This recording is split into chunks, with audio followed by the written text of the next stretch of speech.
Alrighty, so today we're going to be tying the Stretchy May, and I'm going to do this one kind of a PMD style, if you will. It's a bigger PMD, probably earlier in the season. I have a little tiny tungsten bead on here, which happens to be a 2.4 mil tungsten bead, and this is a 1550 Daiichi hook that we're rocking. I believe it's like a size 12. First material out of the gate is going to be our tail. We're going to be utilizing some bronze mallard. Any mallard will really work out for you well here. Really all I'm looking for is segmentation.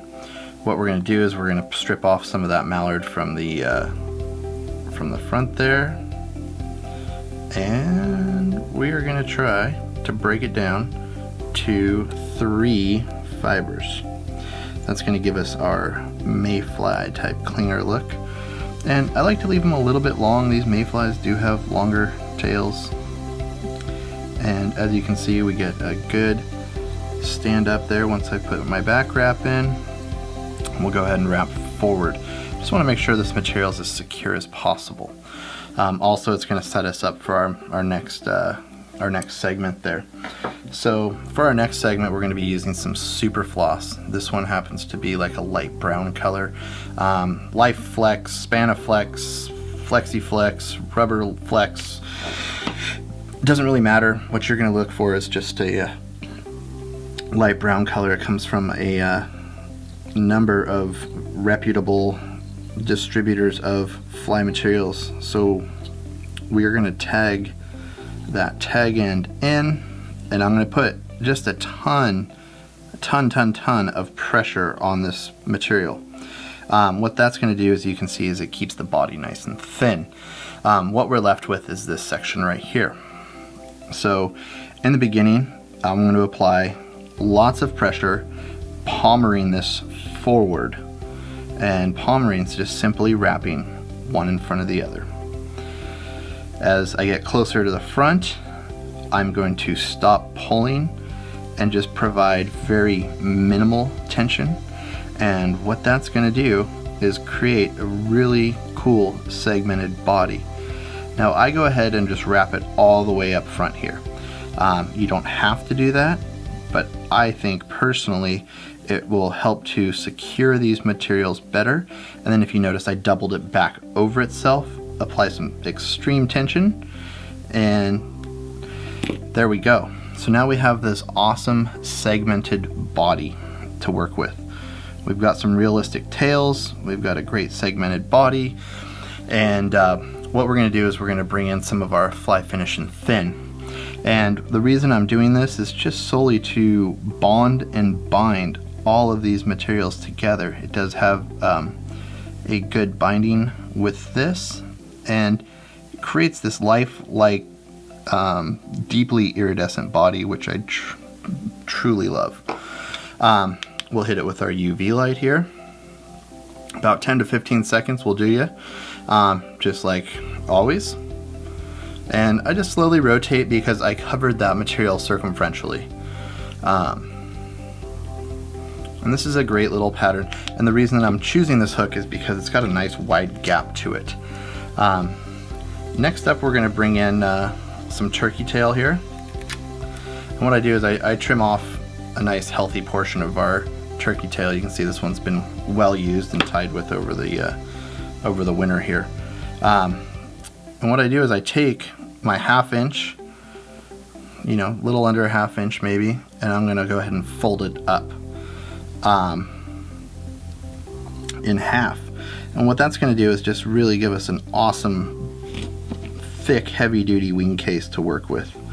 I go ahead and I'll secure that in, and I decide how big I want the thorax to be. So I'm going with 2/3 abdomen, I'm sorry, and or 2/3 thorax, 1/3 abdomen. Up next is a dubbing blend that I made. It's pretty much just a bunch of black brown with some green ice dub in there. So what that turns into is just an awesome buggy mix. It's a trilobal, black ice dub, copper ice dub, and green ice dub. Very small proportions, I just mix that up together. And I go ahead and I'll just dub the whole body there.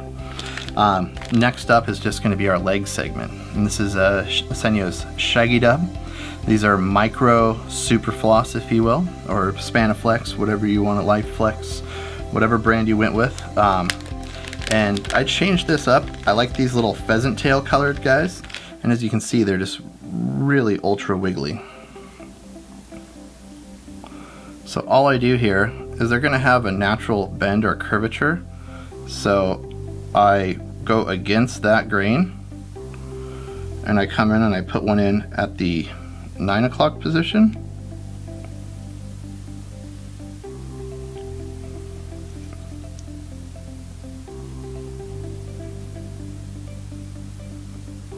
And we'll try to get between these guys here, so we don't want to pin him in there.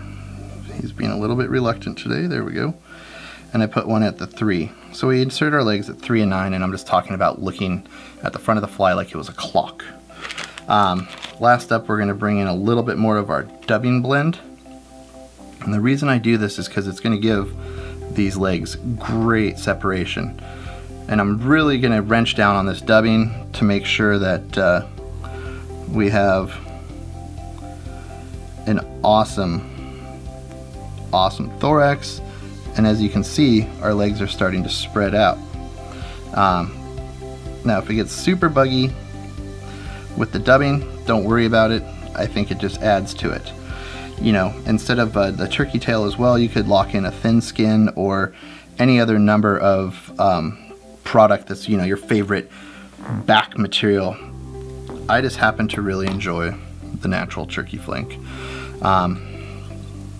And once we have that really thoroughly secured in, I'll go ahead and I whip finish. You can see very minimally here. I throw in a few small whips. I use my hand for that.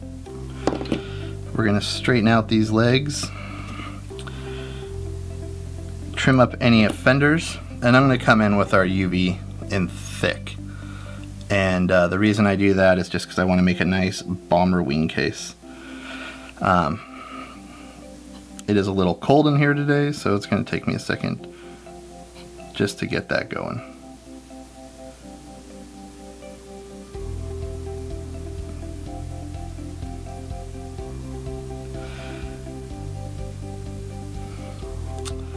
So once we have that in place, we can use our bodkin here, and we'll just simply, you know, maneuver that thick just to be how we want it.